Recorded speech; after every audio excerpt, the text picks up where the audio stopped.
Hey everybody, it's Brad here at Wild Boys Brewery. Happy Homebrew Wednesday. Hope everybody's having a good week. What I got going on this week is I'm going to check out one of my beers that just got done. It's the East Coast Blaster.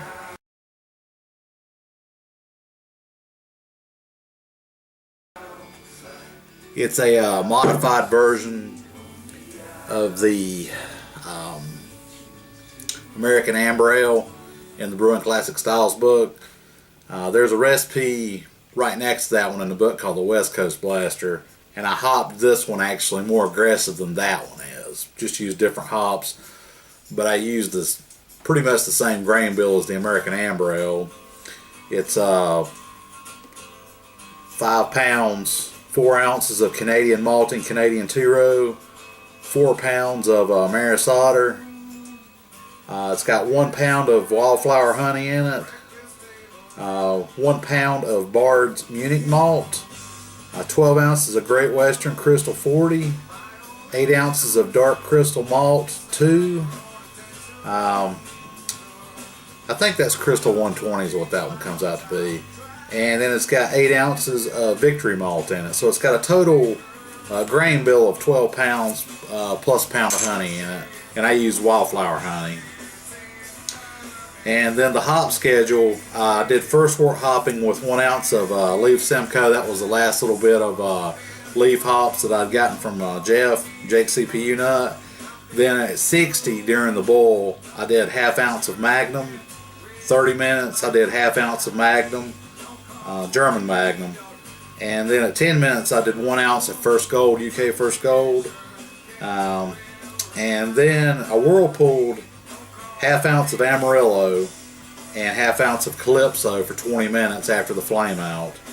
And then I dry hopped it for 14 days with the half ounce of Amarillo, half ounce of Calypso, and 1 ounce of Leaf Simcoe. So that's all that Simcoe's gone, went into that. The yeast I used was the one, my usual 1272. I usually use American Ale 2. And let's see, Whirl Flock at 20 minutes, half ounce of yeast nutrient 20 minutes. And then I carbonated this one to 2.3 volumes, which turned out to be 130 grams into 19.5 liters. That's what I wound up with at the end. The specs on it, it was 1059 original gravity. It was 1012 when I transferred it to the secondary, and it was 1010 when it finished up. It got bottled on 1/1/2013, so I bought it on New Year's Day. It's 6.5 ABV. The color is 13, which is I think copper to amber color is what they call it, and it's basically it's 73.6. So you might as well say 74. I use Hopville, and it does not add any bitterness to the recipe when you do whirlpooling, and as long as you're above 185, it will still impart some bittering. So if you use Hopville and you whirlpool, you're getting bittering that's not showing up on your calculator. I'm not exactly sure how much, so I'm just going to say this one's probably around 75 IBU, somewhere around in there. But that's the specs on it. Let's go ahead and pop the top on it and check it out. Get the brew book out of the way here. Got the Duvel glass. Also, popping the top with the brewtubers.com bottle opener. So let's crack this baby open. Good hiss.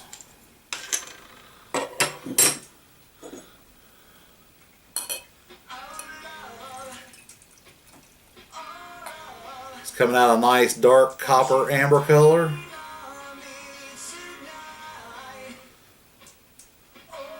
About a half a finger to 3/4 a finger head on it. If you pour this one aggressive down the middle, it will put a monster head on it. It's got good lacing. A little bit of alcohol legs, not much. It's only 6.5%. Like I say, it's dark copper to a red color. The head is slightly off-white, got mostly tight, a little bit of big bubbles going on with it. That's the appearance. Let's get a taste on it, or a nose on it. It smells awesome. You get just smacked in the face with Calypso, Amarillo, and Simcoe hops. It's got this real sweet tropical fruit, candied fruit kind of thing going on. It's got bubble gum on the nose, just real nice. Get a little bit of that kind of Simcoe cat piss smell a little bit, if you know what I'm talking about. It's not offensive. It's just, that's what a lot of people use to describe it, for lack of a better term. You get a little tiny bit of that through all the grapefruit, or not the grapefruit, but the bubble gum and tropical fruit. Just has a really nice sweet smell to it. That's nose. Let's get a taste on it. Cheers.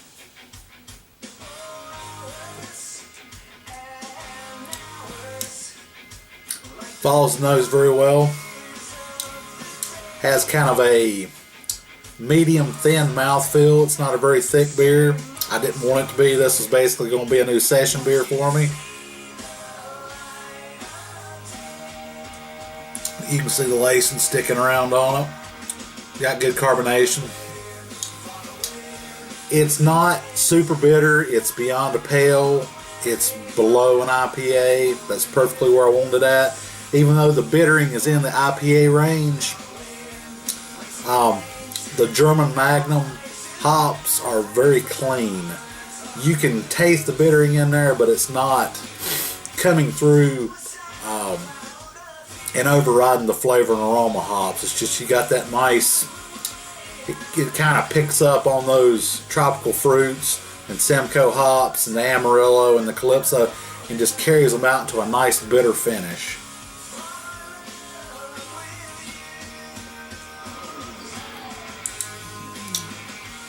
Got great drinkability.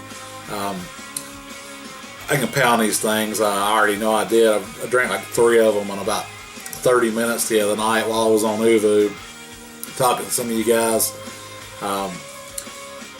And these things are like, just, they go down so easy.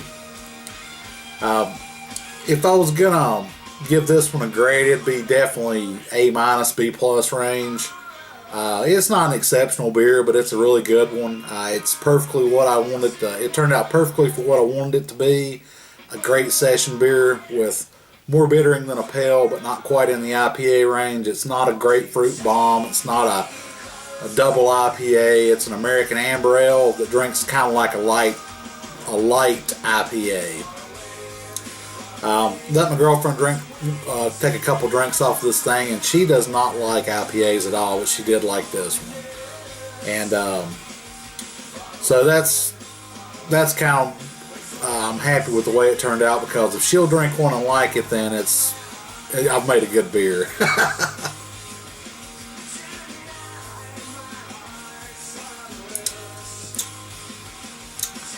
Very nice. Very happy with the way this turned out. If you guys want a good session beer that's a little bit aggressively hopped, got nice tropical fruit notes, clean bittering. Also, you get just a little bit of that UK with the First Gold. It's got a nice spiciness it adds in there, but it was put in there at the end, so it didn't impart very much bittering from that. That's a fairly low alpha acid hop anyway. It kind of fills in the gap between the sweet Calypso and Amarillo type hops. The Simcoe, it's also kind of more on the sweeter side. It's got a little bit more of the bittering going on, and kind of going into that grapefruit realm there. And then that English hop just kind of fills in that void, and it makes it work. I definitely brew this one again. Anyway, that's going to wrap up the review of the East Coast Blaster American Amber Ale. Like I say, if you want a good session beer, check that recipe out and give it a brew. I also want to give some shout outs to some people. Shout out to Alan and Tiny. Had a great time chatting with you guys the other night on Uvu. Also Matt from Mad Bombing Brewing, and Glenn. You guys all know him, Homebrew Brewery. Had a really great time talking to you guys the other night on Uvu. Also, want to shout out to all my new subs. I'm going to have to go through and make a list. I picked up a bunch of new subs here lately. I appreciate it. Looking forward to getting the comments. Also, Chubby Glutton Brewing. Oh. Cheers, mate.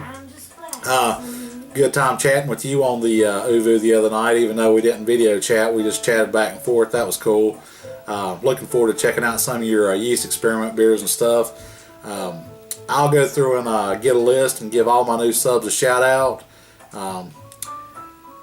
But anyway, I hope everybody's having a good Homebrew Wednesday. Thanks for all the subs. Looking forward to all your comments. I will answer every comment that you put on there. I like the interaction. If you guys aren't on Uvu, get your webcam, get on there and check it out, or you can just get on there and instant message with it. It's a little bit cooler if you're video chatting with each other. Like SJ Borg calls it, the Uvu Lounge. Got on Hockey Players Cast the other night. Got to talking to a couple people, and then a few people hit me up on Uvu, and I had to bail out on that to free up the bandwidth for the Uvu. But I had a great time Saturday night chatting with you guys. Looking forward to doing it again. You guys check out Uvu if you're not on there. It's the Uvu Lounge. It's cool. It's uvu.com. Get your webcam and get on there and join the fun. Happy Homebrew Wednesday. I'll see you guys later. Cheers. Also, wanted to show the chocolate Decadence. It is my triple chocolate Belgian Stout. Got them labeled up. Started drinking on them a couple of days ago, and they are awesome. This is the one I did with the half a pound of baker's cocoa in the primary, then 4 ounces of cocoa nibs for 16 days. It's 9.2 ABV, and it does not drink like it's got any alcohol in it at all, but when you get through a bottle of it, it just goes straight to your head. It tastes so good. Once the stuff warms up, it's a chocolate bomb, and it's very chocolatey, just out of the bottle at fridge temperatures too. Zoom in here on one of the labels and let you check it out. And some of you guys will be getting some of this and some of the beer trades that we're going to be doing here pretty soon. You have to give me some feedback on it. Let me know what you think.